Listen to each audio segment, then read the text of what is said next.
Pan. Ladies and gentlemen, Rex Bear Leak Project. How the heck are you? I have the man, the myth, the legend, Derek, global witness. A real honor to speak with this gentleman. He has been through some amazing scenarios, and it's amazing that you are doing as good as you are. Really excited to hear what you have to say. And folks, we're going to really get into the Hopi prophecy, the ant people, the connections of the Ajiji, possibly the Anunnaki. We're going to talk about the Sumerian tablets. We're going to talk about these texts and scriptures throughout history that seem to link and correlate with each other. And one thing Derek brought up, which is fascinating, is these scriptures and these stories, they're all cryptography. They're all encrypted with some type of information, and you have to either be a part of some type of mystery school or you have to educate yourself and find the information out, which is what I have been doing for years. I'm sure that's what you're doing, and many other people that watch the program, watch your program. So it's like, it's truth in plain sight, but you have to know what to look for. You have to know what kind of keys to use. So Thank you so much for coming on the program. It's an honor to speak with you, Derek. How the heck are you? I'm awesome, man. Good to hear. You're up. We're in the same time zone, right? You know what? Time zone. That's my excuse. It's time zone. I don't know where you're at. I'm in Southern Colorado, Mountain Time. So I'm in Arizona.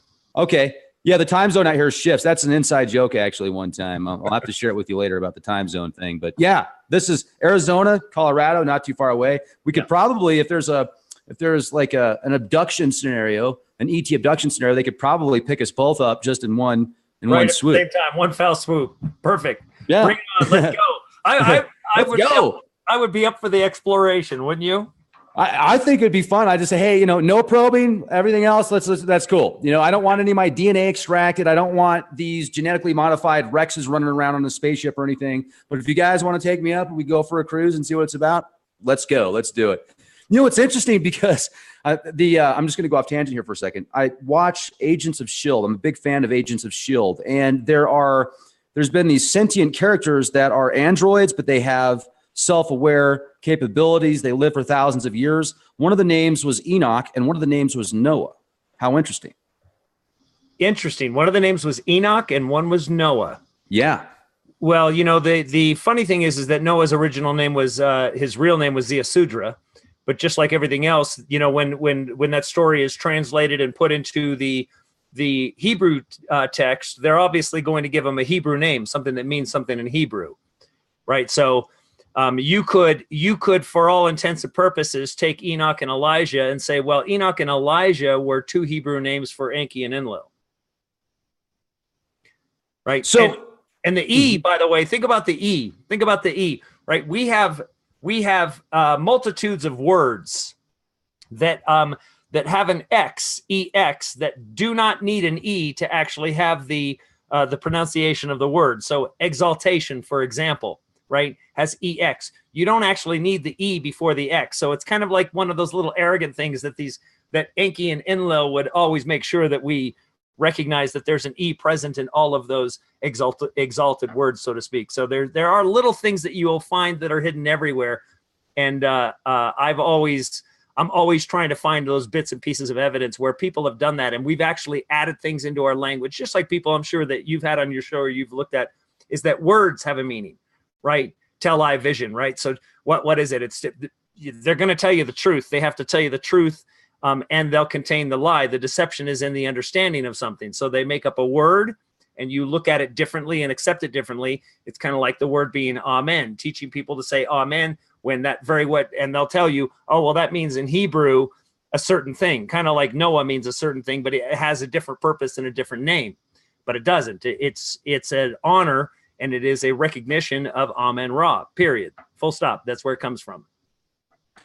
Well, I want to talk about even the Sumerian tablets for a minute, because the Sumerian tablets, the Sumerian civilization, they adopted and adapted from the Arada civilization, and they conquered the Arada civilization, and then they tried to mimic their technologies and storylines. The names Ea, Enki, Enlil, Anu, then you can go all the way to Tiamat, which is the mother of the Anunnaki. Do you feel that there is an astrotheological basis to these names as well, such as Enki and Enlil, or do you feel that they are strictly beings that came here and conquered and have since, even with the way words are, have kind of permeated their lineage and heritage through the modern cultures? Well, again, their names changed for whatever purpose that they're serving, and that's apparent within the cuneiform text as well. Enki was Ea. His name was Ea, so he was God of water. So again, E meaning God. Like I've said, even on their home planet, according to the cuneiform text, that E was significant for God or Lord. And so Ea meant Lord of water, but when he came here, he became Enki, and Ki meaning earth, and Ea meaning Lord, so Lord of earth. And Enlil was the commander, so he was the one put in charge of everything. Enlil, the Lil means command, so he was Lord of command. So that wasn't his name on Nibiru either. And so Anu never had an earthly name because he never stayed. And prior to Anu's leadership, Anu lost his testes to a little bit of a wrestling match that got out of hand, and one of the god that he was challenging went a little bit Mike Tyson on him, except bit off his testicles and ended up suffering a life of damnation on Mars for that. But that was Alalu. So now you'll kind of maybe figure out a little bit of the Allah part of some of the religious connotations. So you feel then that these were actual gods, these were actual beings, and do you feel they're still alive today? Yeah, that's the startling part. Yes. So, but I think what's difficult for people to grasp is that when you read the text, you read them and, they're in celestial chariots using water for fuel. So automatically you have to draw the conclusion to hydrogen. And then you have Moses obviously disclosing when God came to him and appeared to him and said, God appears to me as a pillar of fire at night and a pillar of smoke during the day. Well, that's precisely what a rocket looks like. So, during the day, it's just a bunch of steam, right? Because it's burning hydrogen. And so you have to think about that at throughout their culmination, they are advancing throughout the text because their texts are giving descriptions of what took place over the course of 250,000 years. And because they map everything in SARs, obviously, in a SAR being 3,600 years, which is an elliptic of that system. And so with that said, they were advancing then. So it would end throughout all these texts. They obviously live. They live to be incredibly old, which is why they would be called eternal beings. But yet within those texts, they still die. So they can be killed, but they're eternal beings in the same way that a fly would look at you, Rex, as eternal, right?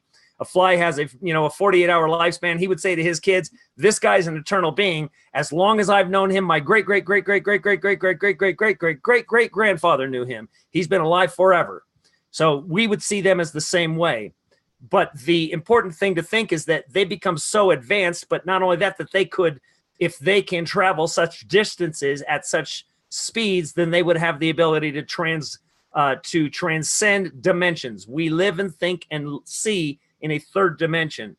They could very easily operate in a fourth and a fifth, which would make them invisible to you and I, but very physical in that dimension.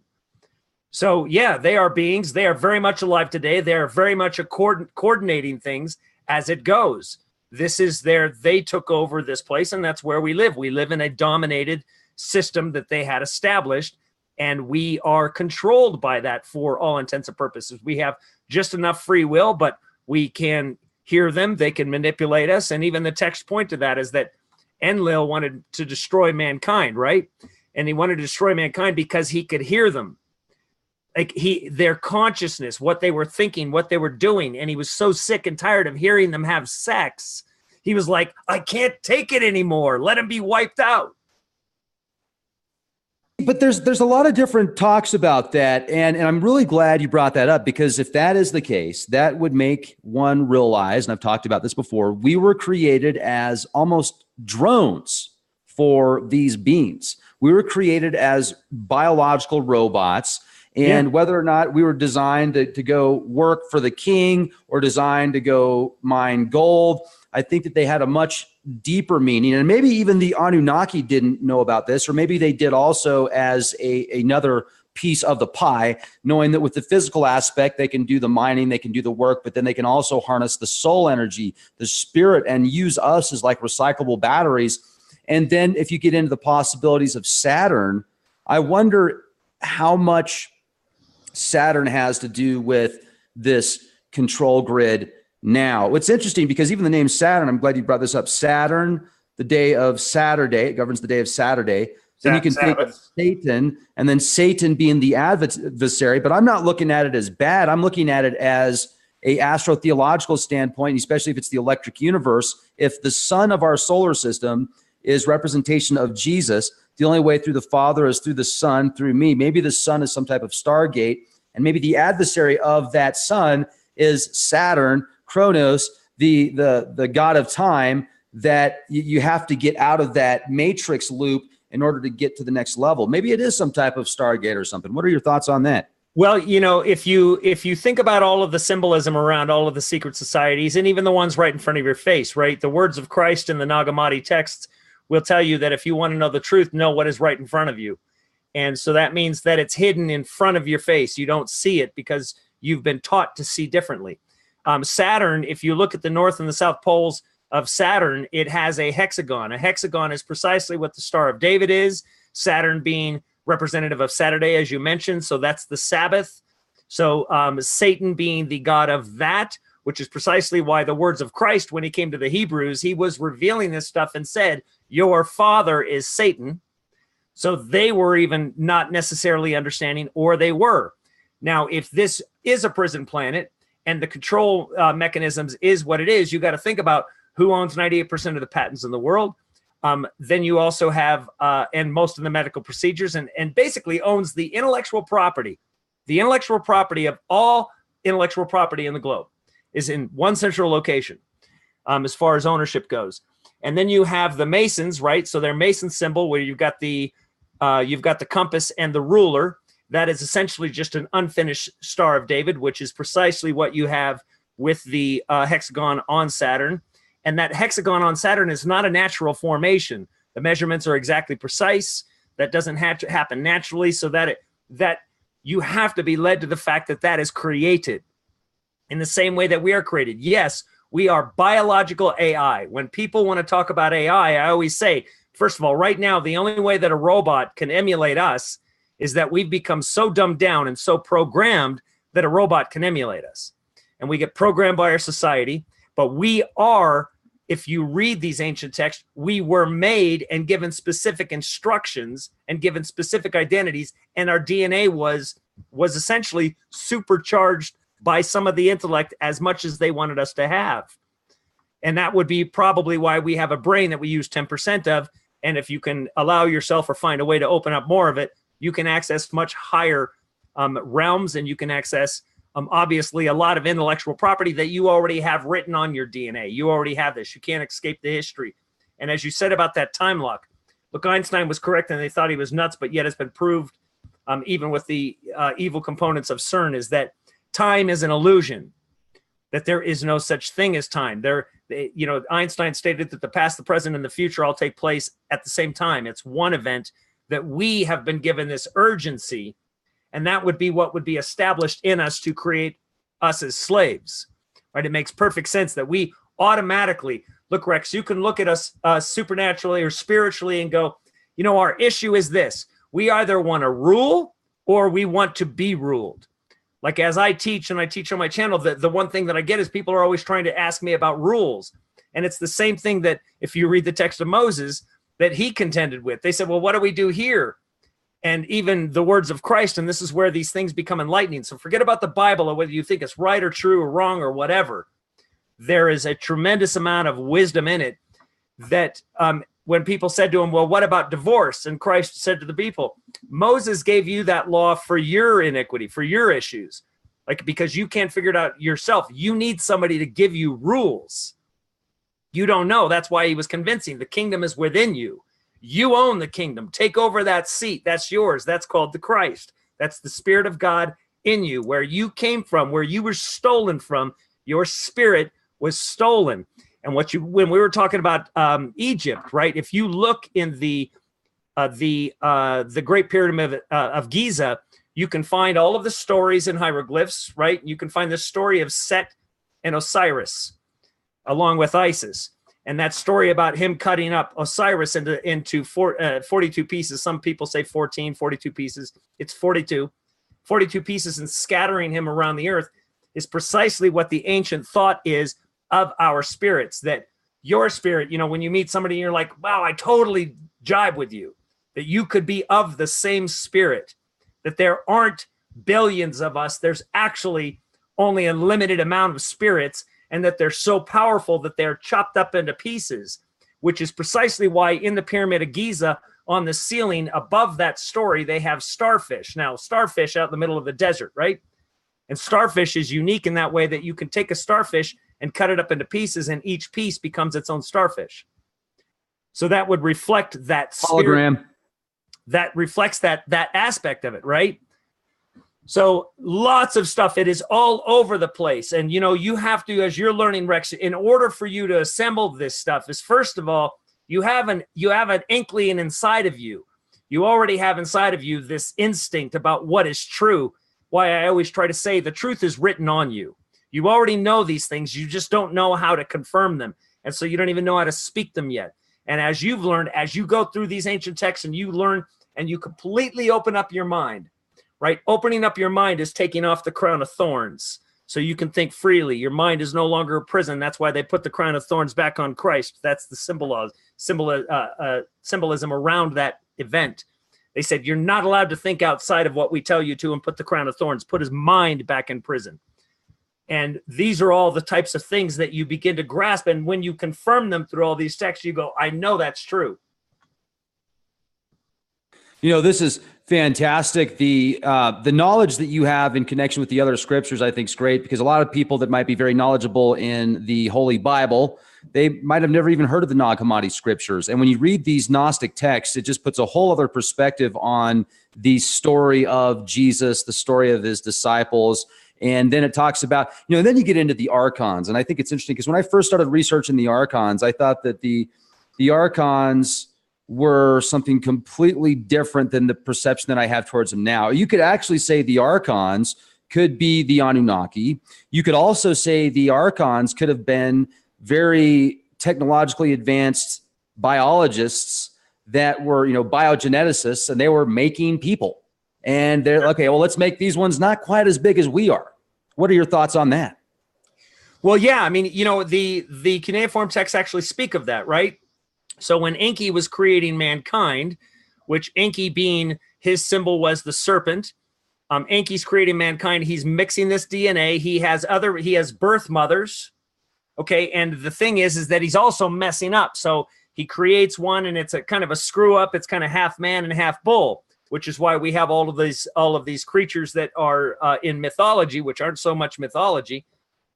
And then why you also have that in the scriptures, where you have this God that then puts a coat of skin on Adam and Eve. We're wearing it, right? This is the coats of skin. It wasn't that this God that created man, right, and made them perfect was what said, hey, like pastors will tell you in a church, and God killed an animal and sewed together clothing of skin. It's like, what are you talking about? This God that could make you from nothing, made you from nothing, has to go kill an animal and sew together coats of skin to put on you? What? This doesn't jibe. So the coats of skin we're wearing, and so we were clearly, that story is an allegory. It's a mathematical sequence. It's not a story about a guy and a girl in a garden. And the separation of Eve from the side of Adam is about removing the feminine aspect from the man, because as you come down as that from the angelic side, there is no marriage and giving in marriage, as Christ said, that we are androgynous. And the Gnostic text points to that. All of these things, and that's precisely why these Gnostic texts, Gnostic meaning gnosis is wisdom, right? These texts were removed from Constantine in the establishment of the Bible in 325 CE. So they were trying to prevent this, and they were also trying to prevent you from knowing the true story of Christ and the apostles, and also trying to eliminate the things that didn't really coincide with their new founder of the church, which was essentially the Antichrist, which was Paul. That's why Paul used Christ Jesus in reverse instead of Jesus Christ. He would say, I'm in Christ Jesus. He's telling you point blank right to your face that he's the inverse. So all of these things is around language, right? Language, spelling. Everything is around how this was articulated, and the archons are the ones that orchestrated that. And from an anonymous perspective, from anons going around the world like these guys here, right?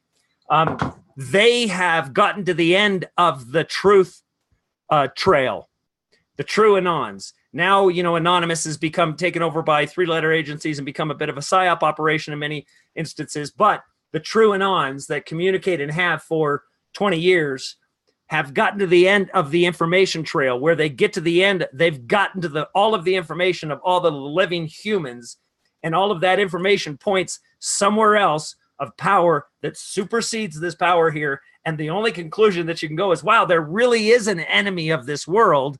And then all of a sudden you can begin to settle into the scriptures again and go back to them after you've removed your preconceived notions. Jesus being in the wilderness and Satan offering him the whole world and everything that's in it. If he just bows and worships him, you realize this is Satan's world. The enemy runs the show. This is his place.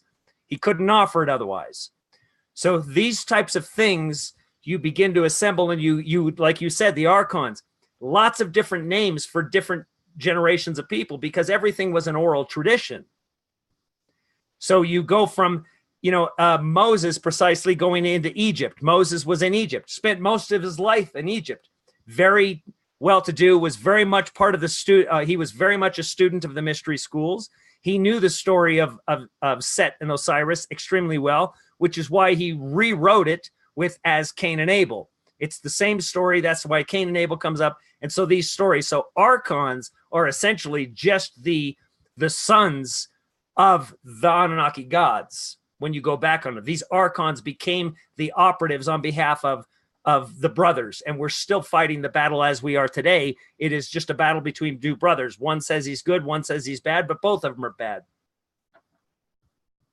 It's interesting because I've looked at it that way, and then I've also looked at it like we create these artificial intelligence algorithms. Not myself. I don't know what you're doing with AI. I mean, you probably have the mindset to where you could do it. I would have no idea. I'd create something that would be like I don't know. It wouldn't work. Let's just put it that way. Code does not compute.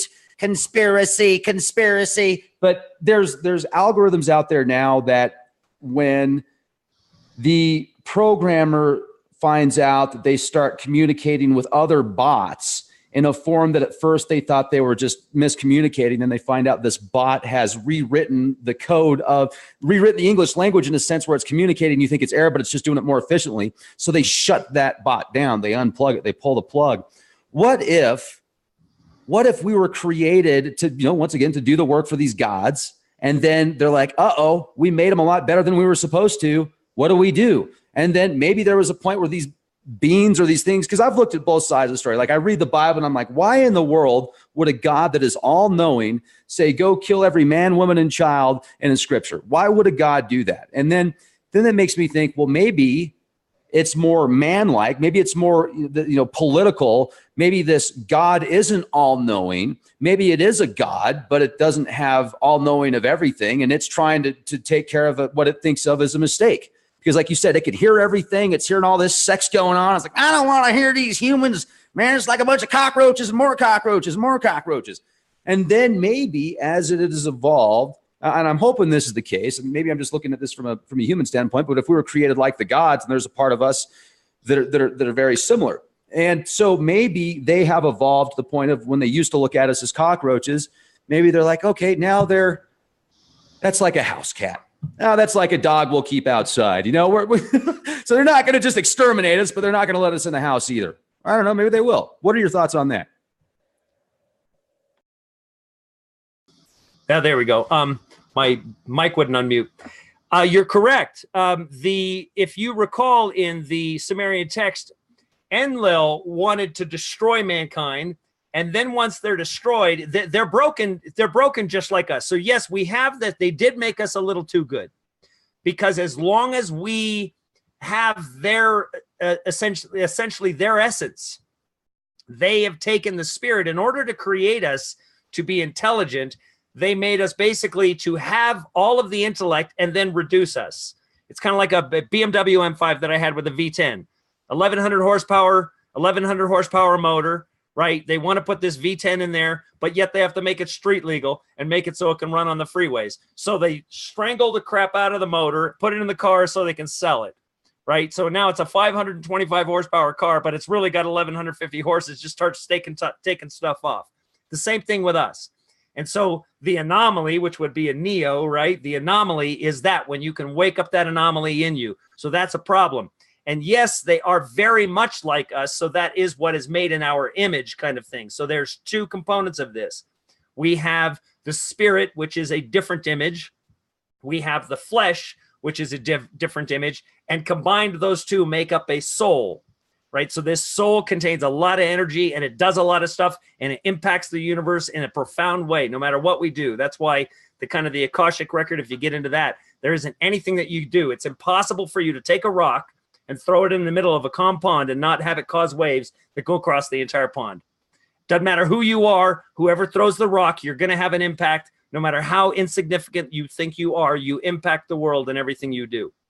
So with that, they themselves, there's multiple instances, but just two perfect instances would be Sodom and Gomorrah or the 7 cities destroyed by nuclear weapons, right, where they bombed the cities. Now, they could not wait to stop Marduk, and they were trying to stop Marduk. Unfortunately for them, they didn't stop Marduk. They did blow up a bunch of cities. But then they sat and went, oh my gosh, because they didn't realize the evil wind associated with it, which was the nuclear fallout that traveled across and killed their cities.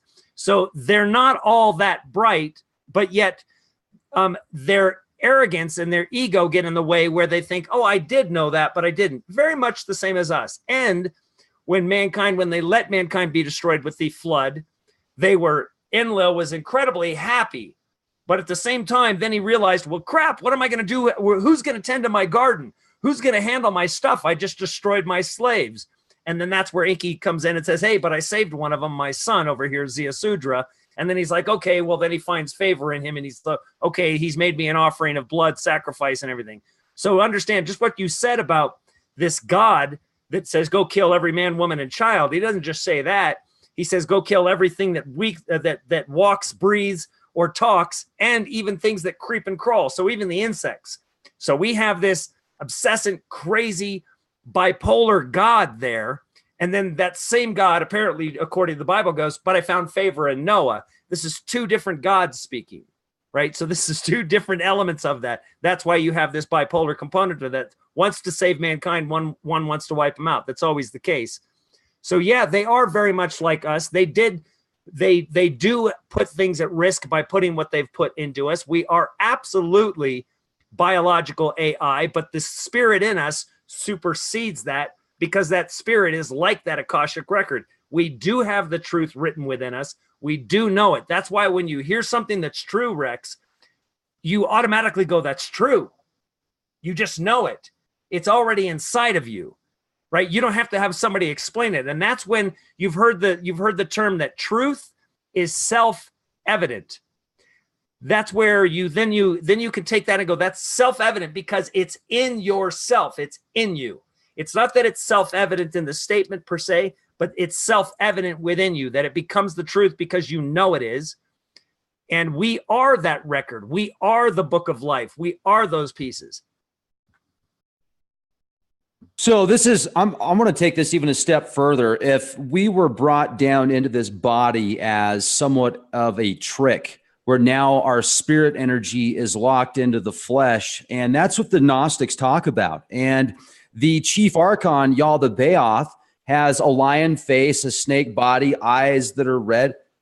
Oh, wow. It's like starting to get, I don't know if you can hear that. It's storming outside now. It's kind of spooked me out a little bit. I thought the Anunnaki were going to come through the walls and then just like, you are talking too much. You follow us now. But anyway, so where was I going with this? That kind of tripped me out a little bit. Where was I going, Derek? You're talking about Yaldabaoth. Yaldabaoth. Thank you so much. See, you're paying attention. My ADD kicks in. And all right. So Yaldabaoth, the chief archon, thank you for keeping me on track. He is created via accident. Sophia makes Yaldabaoth. When she makes him, she's like, oops, I shouldn't have done that because I didn't get permission from my male counterpart. So she puts him in this hidden place in the galaxy where nobody else can find him.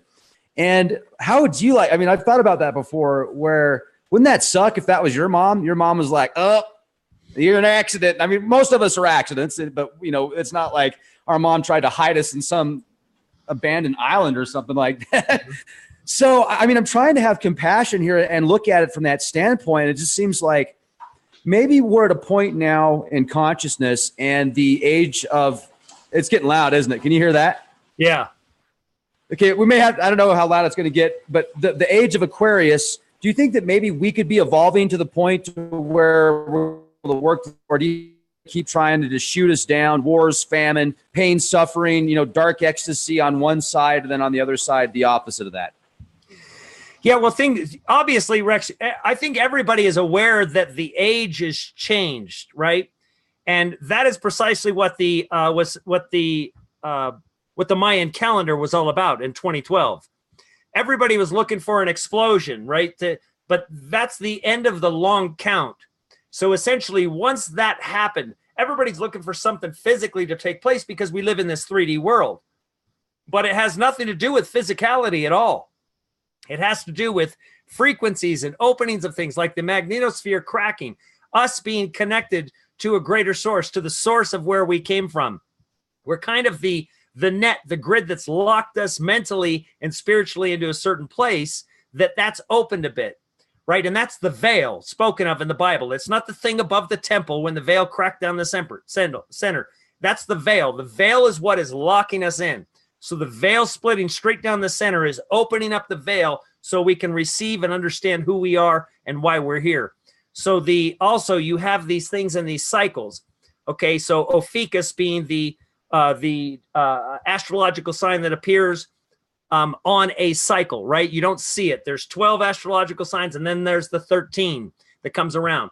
Just like there were 12 apostles, and then Jesus was the 13th, which then you have Paul come in and say, no, I'm the 13th apostle, essentially trying to take Jesus's place, and then establishing a church.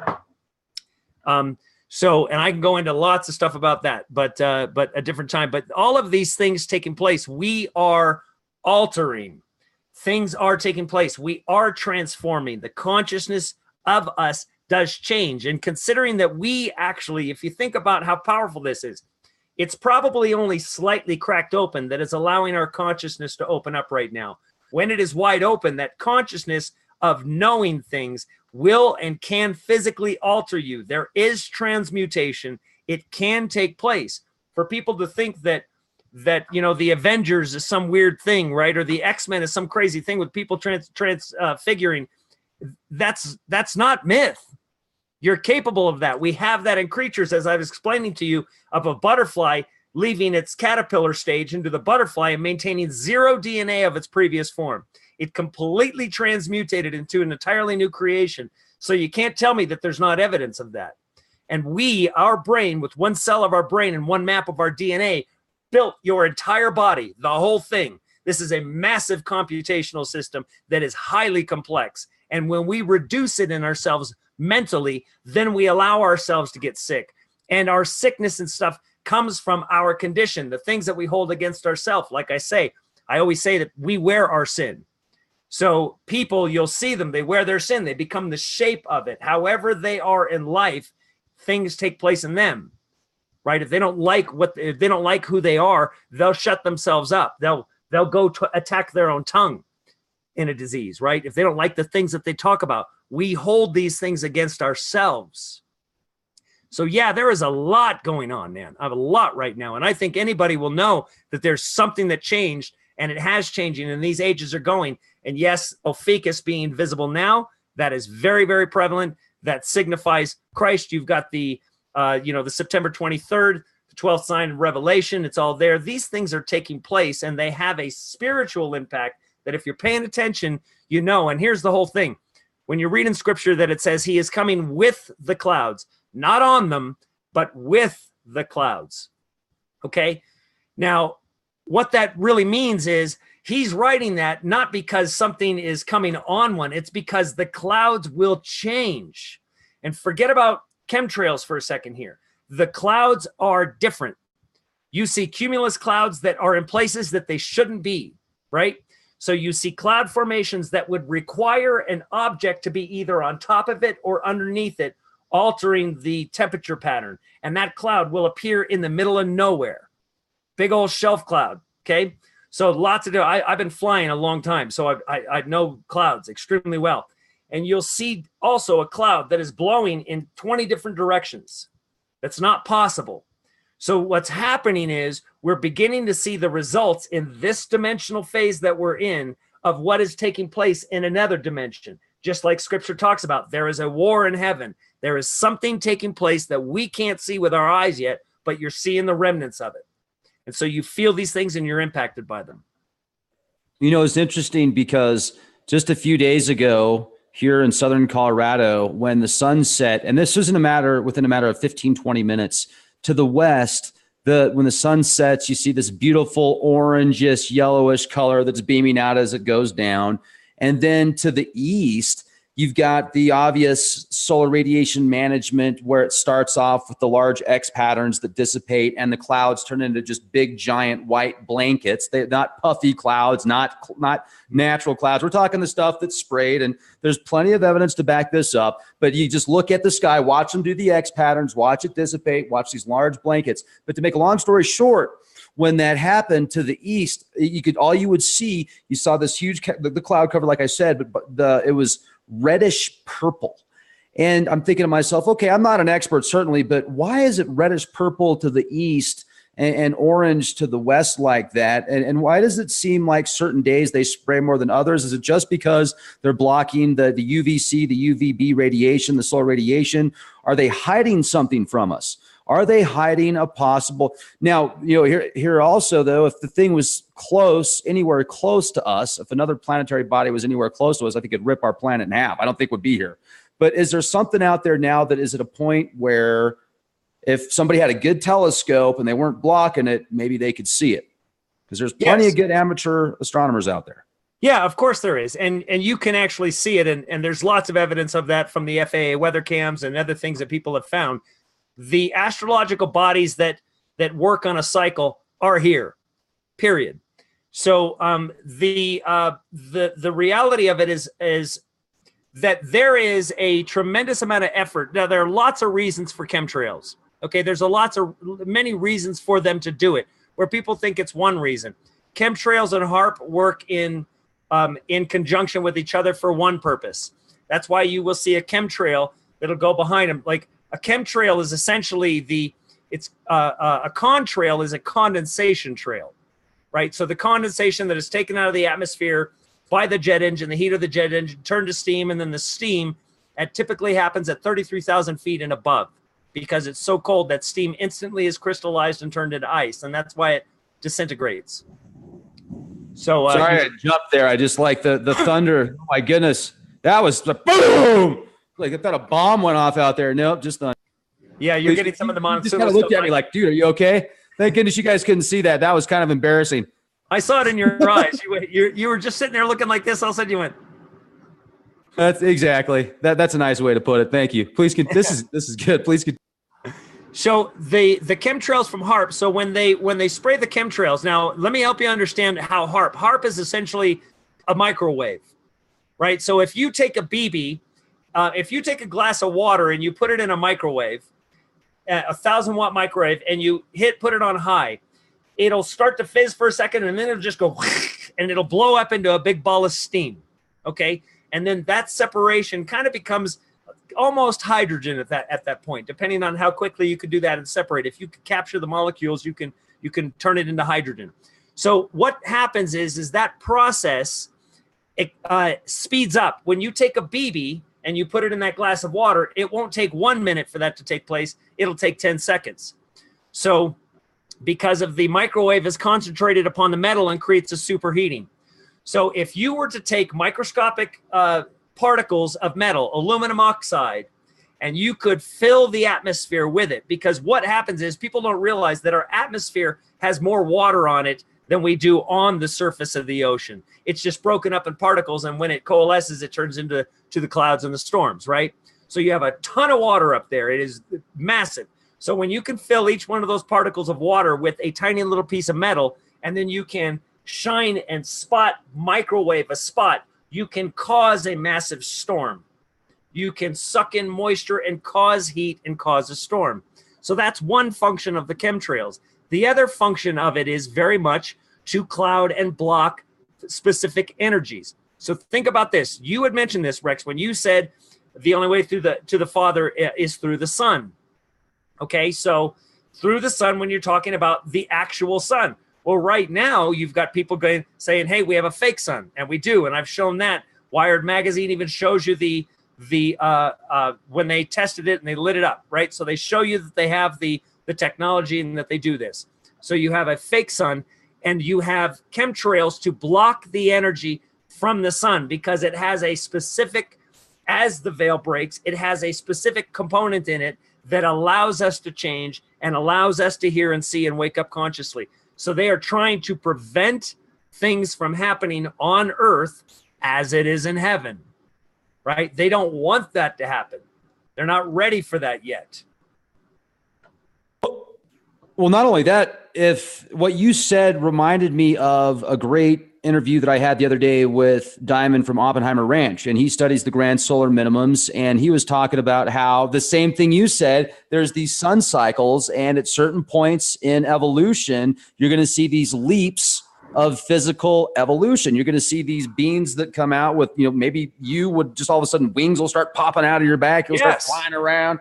Laser beams coming out of your eyeballs, all this cool stuff, maybe not laser beams, but I don't know if there was an evolutionary feature for that to be a reason. Why not? I mean, this is exciting. So we could see some amazing things. And then what you're talking about makes me feel that they're trying to suppress it as much as possible in as many ways as possible. Maybe though, see, it's all compartmentalized. You can take these brilliant minds from around the world that have very high level positions of authority, and they're compartmentalized. They don't know any better than anybody else. No, they really don't. In fact, they're just as deceived and duped as everyone else.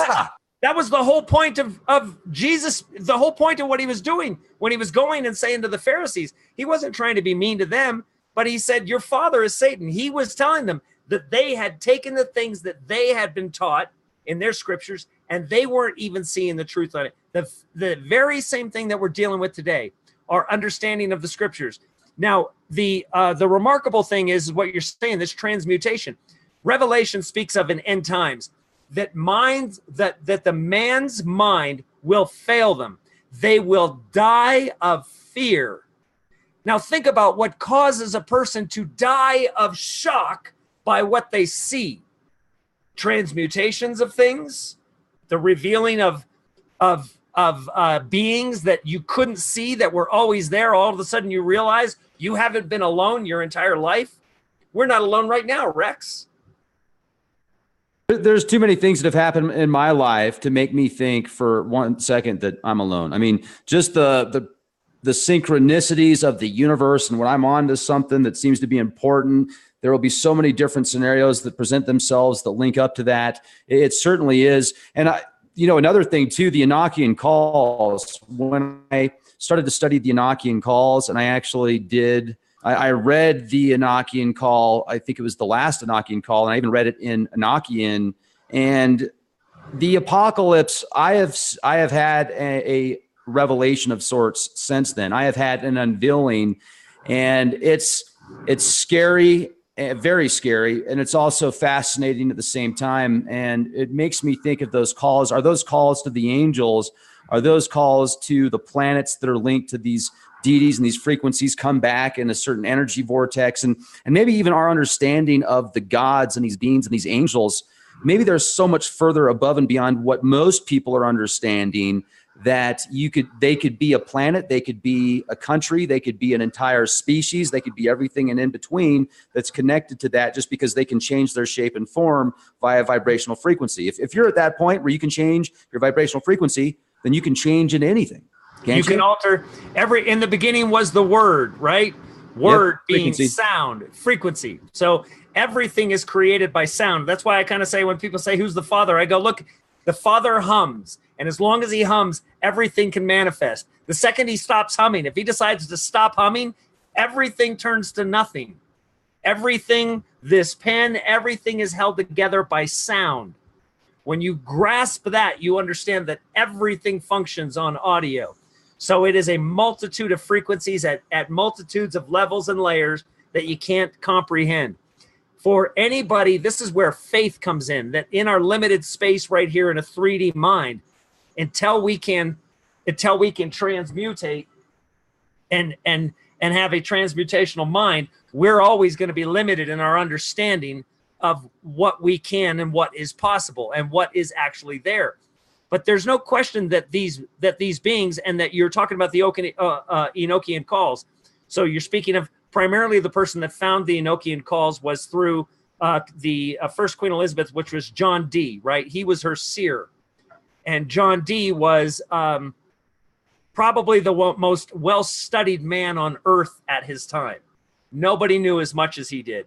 And he worked on behalf of the empire to use these Enochian calls to call upon angelic forces to wipe out entire armadas in the ocean, which is actually written in our history. So you have the Spanish Armada twice coming up to attack the English, and the Enochian angels, as a result of the Enochian calls and speaking, said, don't even go out. We got it, right? And so they were consumed, and we had talked about this, by a weapon, essentially some kind of weapon that was utilized. Either it was a methane gas or bubbles from underneath them, so they sink. But the entire armada, without firing a single shot, was sunk twice.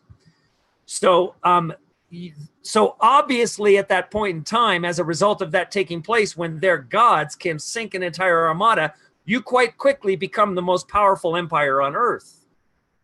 And look at the empire now, certainly very, very powerful. If you go back to London, one of the financial capitals of the world. And, and I just want to make things clear too, that when we talk about these things, we're not saying good or bad. I mean, it is what it is. And I would like to make a point, as you can call me the nemesis right now, devil's advocate, whatever, but you must have one to show existence of the other. If you don't have darkness, how can you prove light exists? And we have a choice to choose which spectrum of that frequency band, nanu, that we want to be on. And even when you talk about Satan and Saturn and the adversary, I used to look at Satan as, like, if you watch the film Legend with Tom Cruise, you've got the devil with the big horns and this, but now I look at it, and that could be one representation. I look at it now in connection with frequency and the stars and the planets, and even this whole matrix that we seem to be in, and Kronos being the father of time. Well, they all have their position and place and their meaning. And it's our opportunity as a species, as a human being, as an individual, to make it through these evolutions of consciousness and raise our awareness. And you can even look at the Bhava Chakra, which these ancient Hindu temples have these cycles of destinies and of life in these different locations: the animal kingdom, the human kingdom, the ghost kingdom, the hell kingdom, and then the demigod kingdom, the god kingdom. And then you can break out of this matrix. But the only way to break out of the matrix is in the human realm. And the demigods make me think of the Anunnaki, how they're very human-like, they're very powerful, but they got a lot of drama. And then the gods in the Nirvana section, they use up all their karma there because they just rest and relax and everything's perfect.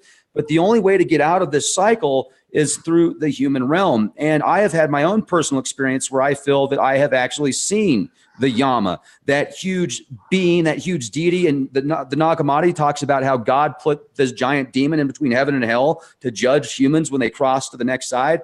I feel like I've seen that thing, man. And it's very similar to these descriptions of these Hindu teachings of the Yama, the devourer of death, the lord over death that consumes off of all this energy that we're in. So maybe there's, the point, and even like the Freemasons. I'm not a Freemason, but I know some people that are very good Freemasons and that they're very knowledgeable. There's so many people out there that will say, oh, well, that person's a Freemason. Oh, that person's a Republican. Oh, that person's a Democrat. Oh, that person's a Christian. Oh, that person's a Jew. Oh, that person's a Muslim. That once again, we're getting into these labels and these terms.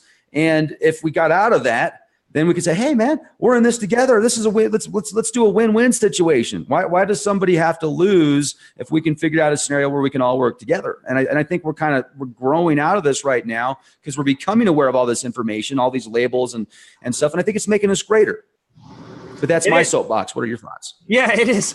Well, what you said, is interesting is that we get to choose, right? We have to supersede these things.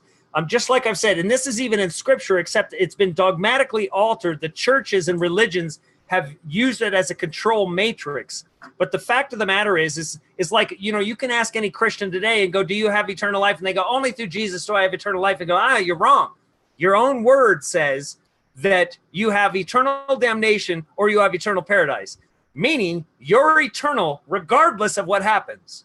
So if you're eternal regardless of what happens, you always were. You always were before the foundation of the world, which is precisely why Scripture also says, for many of the first will be last. Many of the first spirits that ever existed will be last here on earth. That's what that means. And we, like I like to say, you're already an eternal being. The only thing that you're doing right now from a consciousness standpoint is you're determining what address you're going to spend eternity in, right? This is where you get to decide. And this is precisely what Scripture also says. So this is where you can throw out the church's variants of the Scriptures, Rex. Throw them out, because they've all been designed to keep you from the truth, not intentionally. I'm not saying that your pastor is intentionally lying to you, but they are intentionally being taught those lies, which is why even Christ said, you adhere to the teachings of your fathers, to the traditions of your fathers, but your heart is far from me. So him speaking in the first person as a person that is endowed with this understanding and removing the crown of thorns, right? His mind is free. So with that said, is that when you have this enlightenment of consciousness, when you understand who you can be and who you will be, number one, you want to get rid of all of the nastiness that you have, and that's accepting the forgiveness, and that's accepting that you are an eternal being, and that you don't want to be carrying the crap that you've done against yourself for eternity. So you need to accept that forgiveness and alter this. But more importantly, you said something really important, that you can't have one without the other. We live in a binary system, Rex. Everything about what you know in your life is binary.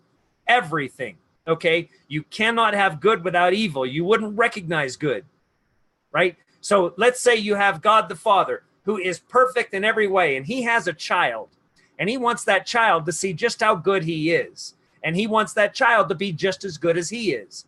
Well, how can that child ever look at his father and know how good his father is without showing that child how bad the inverse of it is? So if you think about it, the enemy is a necessity.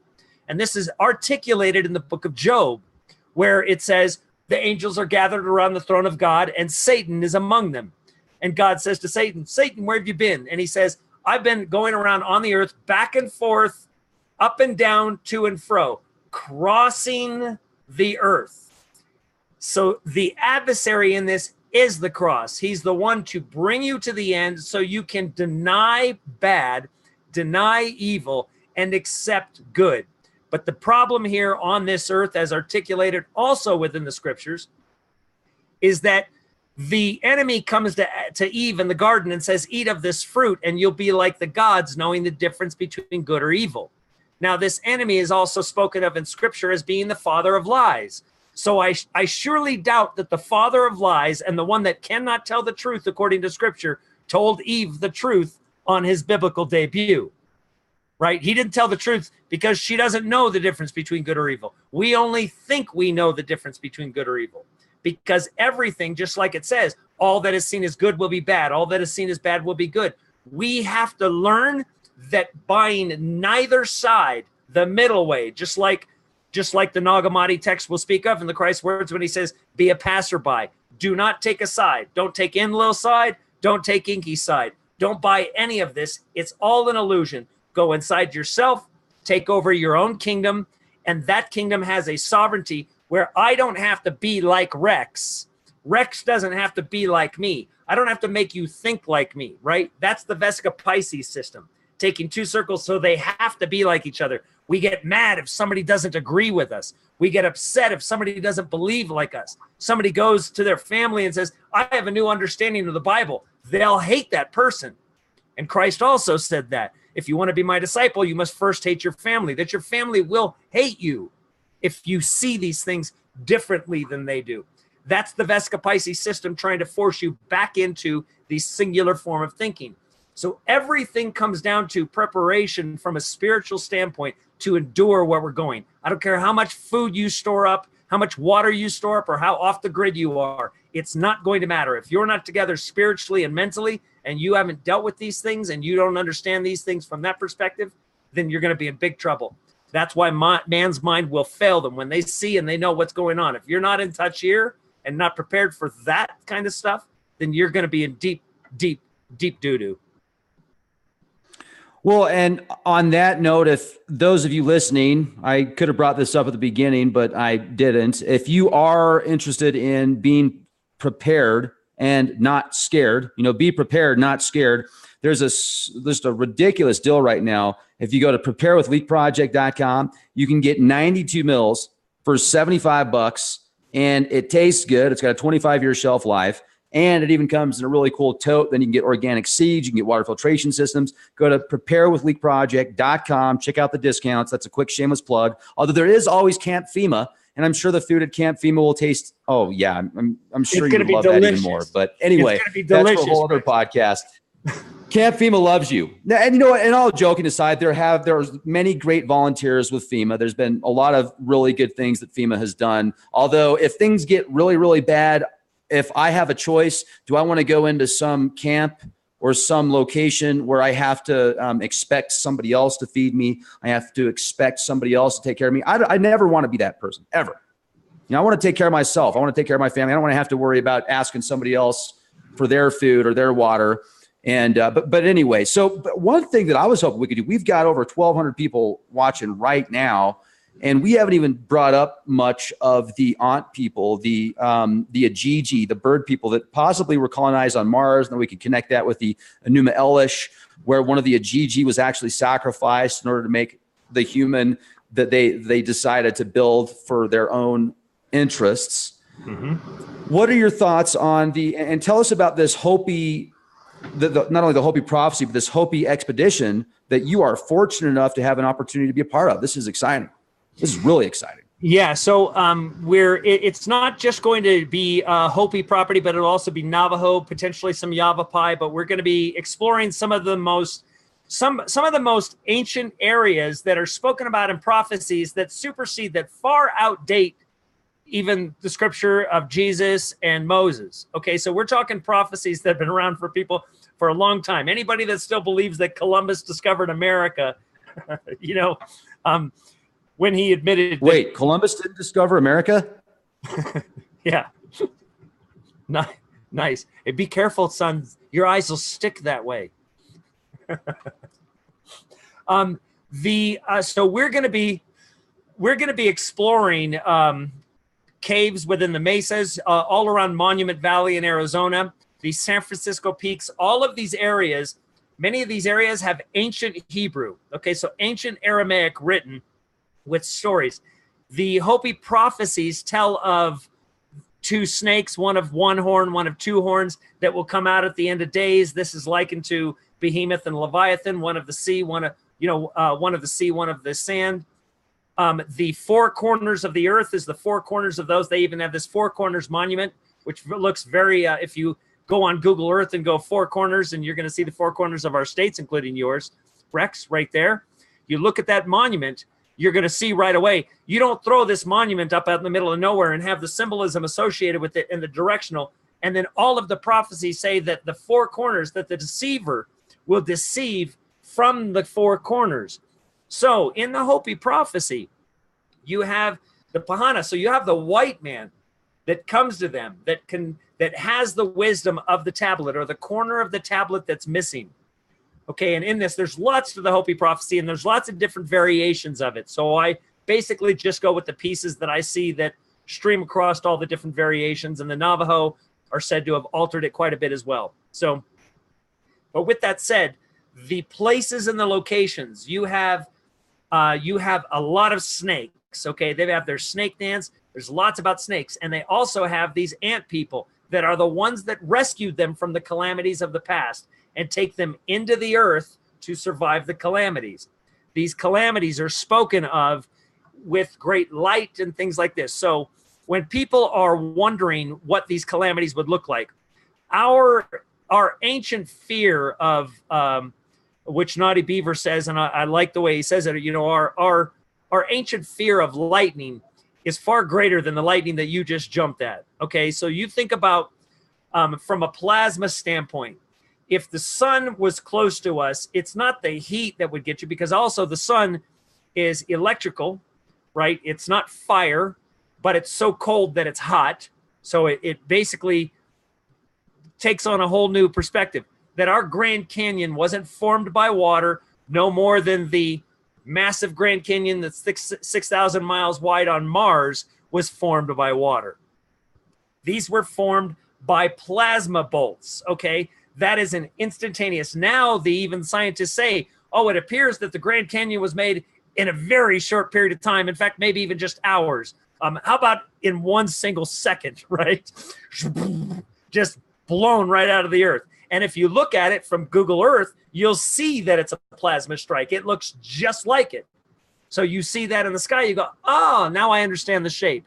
And you can see those types of scars all over the place. So we have already endured these things, and those are the types of calamities. And that's why the earth is saved up for fire. That's what that is. We also have a hot core in the center of the earth that didn't used to be there at the beginning, when it was Tiamat and now became Ki, which is now Earth, right?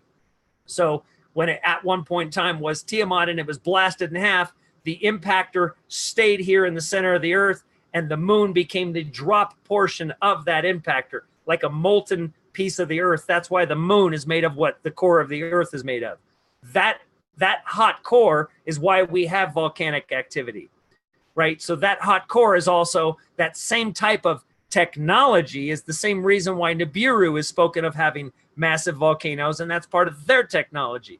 So that is a device. The moon is also a device. So you got to think of things in a far greater idea. The moon is also referred to as leaven or ancient sin.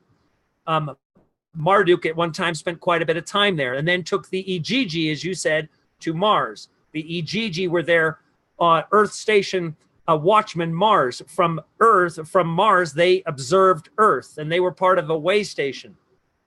So those Igigi reflect the ancient Hopi's legend of the ant people identically. Although they are different, they are still considered gods because they come from Nibiru, they come from that system, but they are clearly I would say, less prominent or less influential being than the Anunnaki were. They're still considered Anunnaki, though. And that's where the ant people come from. That's where that name came from. But they are reflected in all the Hopi legends as being white, and they look very much like the Greys. Very much like the Greys. That's fascinating. That also is making me think of the Göbekli Tepe, where they have many birds showing that they're seeding life. And then there's what looks like a mantis being, which is very fascinating, holding a child. And then I want to go back to the Igigi and the Enuma Elish and the possibility of the mixture of genetics.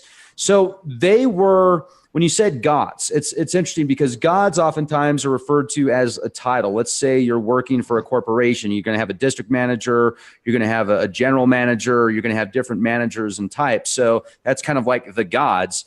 But then you can get into these beings of incredible power. And once again, the Anunnaki. And then you can even get into these serpents that wrap around these figurines and these gods, and then Enki and his DNA merging. So do you think that, let's take this even a step further for a minute, Derek, do you think that we're in a position now where the moon, Saturn, and this whole system is kind of designed to, when you leave the physical body, it brings you back in?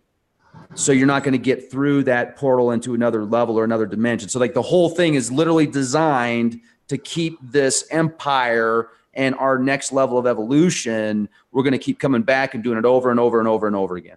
Continuously. And that's the whole point is, well, not for infinity, because there is the end of the ages, right? Which is supposedly, and I would say where we're at, that there is a limited amount of time, because from a cosmological standpoint, from an exopolitical standpoint, this is not an acceptable system. And so when I say exopolitical, I mean, think of other planetary bodies. So when you read the Andromedan messages and things like that, which clearly come from some place that are, it's not just the creative mind of man. They're speaking of things that are let's just say quite out of this world. That wouldn't make sense unless you actually understood these things. So with that said, is that you've got a host body system here. There's no question about that. So you do repeat this. And the way to escape the repetition of it, from a historical perspective, written all over, is to die to the flesh. The whole point of Christ's message: die to this world. And so here's what I'd like to, the way that's easiest to explain it. This is death, Rex. That's why you go from death to life. We don't understand it because it's the prison that we were born into here, and we've been removed from that. But you have to deny. So if the enemy runs this world, in order for you to supersede, so look at it as if you want to go and you want to stand with Papa, right? And Papa is perfect and all good. You have to deny everything that isn't him.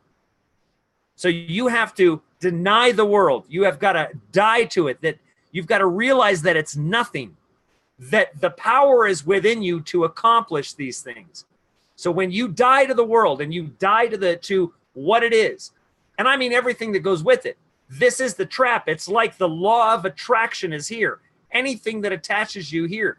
Like I always try to say to people, the only reason I'm here is to say these things. I'm not sticking around this place because I like it. The only reason I'm still here is so I can say these truths. And the thing is what you mentioned Anunnaki and you mentioned Inky messing with our DNA.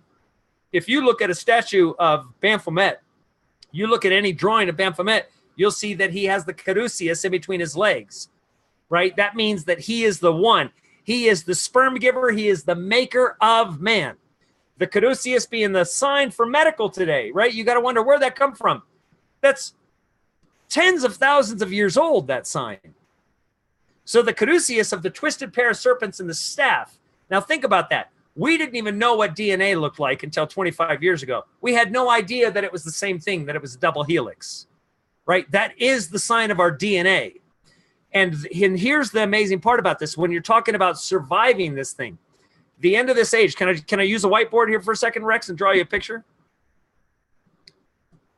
Yeah, please do. And then while you're doing that, I'm just going to bring up to the audience that if you pick up a copy of the Nag Hammadi scriptures, the secret book of John talks about how when man was created, there were 365 demons that actually made Adam. And it even lists each demon, each body part. And then you take 365 days of the year, the calendar, and Baphomet, and then I'm going to let you take over on this, but I just wanted to interject because Baphomet is a fascinating anomaly. And I used to look at Baphomet, I'm like, oh man, that's the devil right there. But then the more research I did, you could actually say Baphomet is kind of representation of the universe because of the duality. It's got everything in there. You've got the yin, the yang, the as above, so below. The horns represent the earthly desires. The wings represent the higher desires, like the heavenly desires. So I think that these, some of these cults and even these people that call themselves Satanists, they're like, oh, this is the devil right here. It's not. It's something completely different. But what are your thoughts about that?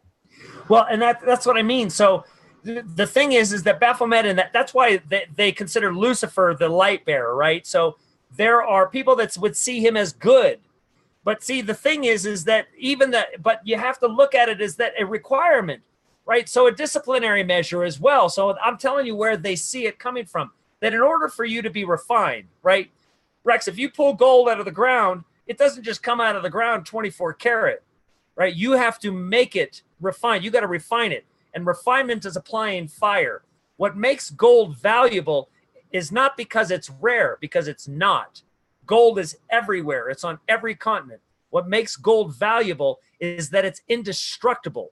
The Aztecs called it the excrement of God. So because it represents so much, first of all, it contains its own light. And people can't understand how a metal contains light. But if you're in a dark cave and they crack open a vein where there's a vein that's a 1.5 foot wide vein, that vein will light up the room. So it intensifies the light that you cannot see. So gold is remarkable. It has far more properties than we know. We lack the ability to refine it beyond 24 karat because we lack the ability to create the heat that is necessary to burn out more impurities. That's why scripturally it says in the end that there will be made streets made of pure gold like transparent glass. Now imagine if you were the Anunnaki and you could create a malleable metal that has strength beyond measure. Gold is stronger than any metal. Okay, you could take one solid gold coin and pound it out flat, the size of a football field. You can turn it into a thread that goes literally hundreds of miles. It is unbelievably strong, even though it's soft and malleable. You cannot destroy it. So when you further refine gold, and as we're getting to those temperature sources and those heat sources now, we realize that gold can be refined. And as we get it beyond 24 karat, it begins to take on outer layers of transparency. So it's correct. Now imagine you could make a ship out of gold, Rex. It could be transparent. You could make a vessel in the sky that is transparent, but yet made out of gold. So with that said, there is lots more to gold than we know. And there is lots more to where it comes from than we know. There is a lot of ancient texts that insinuate that gold actually comes from man, that it's one of our byproducts that we make in our bodies, that when we go into the ground, kind of like I was explaining just recently on a podcast, I was explaining that people think fossil fuels is from dinosaurs because they call it fossil fuels. But if you look at where the fossil fuels come from, it's right underneath the cradles of civilization, like Iraq, which is where all the mass populations of the last age lived. What you're burning in your car is the remnant of people. Yeah, they're fossils. They're just ancient people. So, which would Soylent Green. What's that? We're putting Soylent Green in our cars, man. Totally. So going back to the Caduceus and the twisted pair of serpents and Enki, okay? So here you have the staff and you have the twisted pair of serpents right here. Here's your snakes, okay? Now these two snakes translates to a parable that these two snakes, there are two of you. All of us know that you always do things that you hate that you do, but you can't stop yourself from doing them. So that's the person that you need to die to, right? The one that is of this world. There are two people. The little angel and the little devil on your shoulder is not a joke. You do have two of you in you, okay? And that's what this is all about. Now, even the parable of Christ told you this when he said, and I'll draw more on this, but when he said, gave the parable and he said, there was a master who went out and sowed good seed. And when the seed came up with the crops, weeds appeared also. And his servants came to him and said, Master, did you not sow good seed? And he said, I did sow good seed. And they said, well, weeds have come up with it. And then he said, an enemy has done this. And they said, well, should we pull up the weeds? And he said, no, because what would happen if you did? You're going to pull up the weeds. You're going to kill this one too. You're going to kill both of them. And he said, wait until the harvest and we will pull them both up. We will separate the weeds from the wheat and we will burn the weeds and keep the wheat.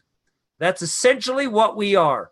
You want them to burn the one portion of you and keep the other. So you want to make sure that the bad portion doesn't taint the other. And that's what that sign is all about. And that's why you, even if he was the one that created it, because look, Enki could have created us, but I don't think that Enki's good either because he's the one that created us and established a slave system within us. But yet he loves us too because we're his creation. So Enlil being the one that is the wrathful, vengeful God that wants to wipe out every creeping, crawly thing and every man, woman, child, and everything that walks and breathes. And Enki is the one going, but I found favor in Noah. I want to save mankind. But at the same time, he wants to save you because he wants to continue to repeat this cycle and keep you here. So is he good? No. So neither of them are the good guys here, right? But if I were to go have a beer with one of them, I would want to have a beer with Enki. You know, I'd want to have a beer with both of them. I would also be very careful at the same time. He's like, because it would just take one bad joke. It would take one. No, it would be great. I'm great at telling bad jokes. So I would be, I don't know.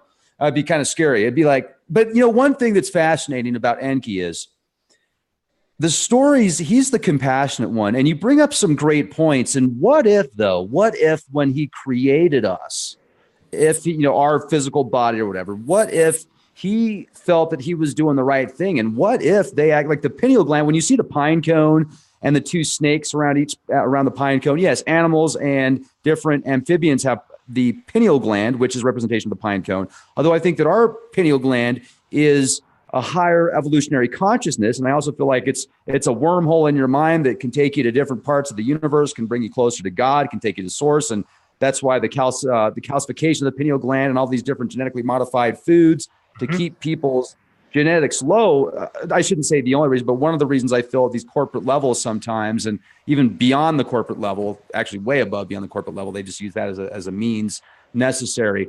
But maybe Enki's the good guy. I don't know. I mean, because maybe not. I'm once again, it's the two sides. One side of me is the conspiracy side. The other side is the, you better show me the proof. You better show me the data. Let's look at the analysis and break it down as much as possible. But what if we were just animals before and Enki actually did something to us to bring us to a higher level of consciousness? And even the Bible, how do you know what's in the Bible is true, except for it's kind of, once again, there's a lot of truth in there, but it's connected in stories. And even the information about the people that translated these texts into the Bible, they had their own agenda to fit. And look at the Vatican and the church that has destroyed countless amounts of information in history, and the witch trials and taking people's land and money because, oh, she's a witch. Oh, she didn't burn at the stake. Well, she must not be a witch, but she's forgiven now, and we've got her property. Back to you. They have an alibi, though. This is what I keep trying to say. Yes, the truth is in the Bible, but the manipulation of it is how it is taught and how you're intended to understand it, and also the removal of books. But at the same time, the rules are quite simple. In fact, even if you follow and you read the Luciferians' doctrine and you understand who they are, which goes into the Mason, to the Masons and the Catholic Church, because look, the Catholic Church sings to Lucifer, is right in their songs. So it's not that this isn't a secret. What is a secret about it is that people go, oh, that can't be true. And it's like, what do you mean? It's right in front of your face. See, they don't have an obligation, Rex, to make you know something. They only have an obligation to tell you the truth, which is why I say the truth and the lie are always in the same line. And it's your free will to either hear the lie or hear the truth. So here's the point that I make about that. If you've got these two gods in the Bible, which one are you going to serve? Which one are you going to believe is the true God? You're going to believe the one that is the true God is the one that reflects you the most, right here. So when people see a wrathful, vengeful God that hates this stuff and all of that, they themselves are wrathful, vengeful, and jealous, so they like that God, right? So we appeal to that. But they get by telling the truth and the lie at the same time. So in the end, Rex, they can, from a galactic council standpoint, say, what do you mean? I didn't do anything wrong. I told them the truth, and they heard the lie, and they chose the lie. It was up to them. They had free will. They have free will to choose the one or the other. That's it, right? So, and so you find the truth in everything, Rex. It's always there, but it's always coupled with a lie. You'll even find the truth in the Matrix, but you'll also find the lies, right? The Matrix is giving you the honesty about it. Like a perfect example, you're talking about the good guy. You've got the architect, right? Which would be essentially Enki. He's the architect. He's the one that created the Matrix. Enki was the technologist. Enki was the smart one. Enki was the one that owned the Mies. Enlil was just the commander. He was just a badass battle-torn commander. He could go out there and fight on the battlefield, but Enki was the one with the brains. He's the one that controlled the rivers. He's the one that could move the mountains, change the pace and the level of rivers, rise the level of the sea, change the clouds, move a planet. He could do anything because he controls that. He's the intellect, which is why he was able to make man. But he also created the Matrix itself to contain it and to manage this. So here you have the architect in the Matrix saying, in the end, right, what do you hope to accomplish with this peace? And she says, peace. And he says, well, as long as we possibly can have it. And she said, what about the others? They want to be free. They'll be led. If they want to go, they'll be free. We have the same thing today. That's the whole point of Christ, right? So the enemy's there. He was a son of a gun. If you're going to follow him, he's going to make you pay the price for that. There's going to be a price to pay for following him. But if you want to escape, you can go. And if you want to serve him here, then you're going to serve him here and he'll give you power here, but you're never going to leave. right? You're going to just recycle past this place. And next time you come back, if John McCain died and he comes back, he'll be president next time, right? That's the kind of upgrades that you get. That's according to these texts. Like John McCain. Oh man, that's a whole other anomaly. That's yeah. You're bringing up some great points, and you really make when you bring up Enki and Enlil and kind of the battles and just the analogy. There's so many different connecting points that make you, like for example, the Sumerian king list that talks about how the kingship was descended from heaven. And then if you go to the king list and you read off the first 5 kings, you can link those kings to the names of the Old Testament. The first king is Adam. Yes. But in these kingships, the Sumerian king list, they rule for 20,000 years, sometimes 30,000 years, sometimes 40,000 years, sometimes. It's insane. And it's really unfortunate because we've got over 1,300 people watching. This is an incredible interview, and I want to keep it going. But my connection is getting so bad that you are disappearing for 30 seconds at a time, even though I can still see you moving on the screen on YouTube. I can't hear you talking via live Zoom, if that makes sense. It's totally bizarre. So, yeah, and Rex, you also were going away on mine when your lightning was striking. So I think your internet is a little iffy. And as I told you, they installed some weird, they're like, yeah, we're going to install a heavier cable today for your internet. And they came by yesterday and I was like, you can't do it. I'm doing podcasts. And they came by again today. And I'm like, you're putting a new cable in my in my yard for internet. Why are you doing this? What? Oh, yeah, we just don't want to have any service calls. And I'm like, okay, sure. Conspiracies are running in my mind, but we're going to close this out. And I just got to say, man, it's wonderful to talk with you, Derek. It's a real honor. I mean, your resume, your portfolio is fascinating. So it's incredible. And I'm hoping we can do this again sometimes. Ladies and gentlemen, you need to check out Global Witness, the YouTube channel, Global Witness. Make sure to subscribe and share with us some gems before we close out. Well, I think if you're sending people to my place, what you can expect is an in-depth understanding of scriptures, because primarily the scriptures and the religions of today is what prevent us from understanding the truth.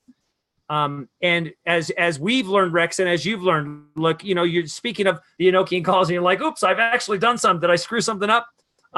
There are wonderful things to all of these truths. And right now, if you do have the ears to hear and you do have the eyes to see, you will see this. But if you don't, then don't bother going, right? This is tough stuff. This is hard truths. But I can promise you that all of these things, as you were just talking about the scriptures and the linkages between the Hebrews and the Sumerian kingship, the thing is that mankind was given authority by them to rule the earth, but they rule under the guise and under the direction of the gods that had given them authority. The God of this world is clearly one of these. That is not the Father. That is not where we come from. We are far more powerful than that. And I got to just say this, is that for all of us, Rex, if you're on this planet right now in this time, you're incredibly blessed to be here. That this is actually an exciting time. And I'll say this, is that with a population of 7.5 billion people on earth, that I would suggest that every single soul, every single spirit that ever existed is present right now for the grand finale. That's where we're at.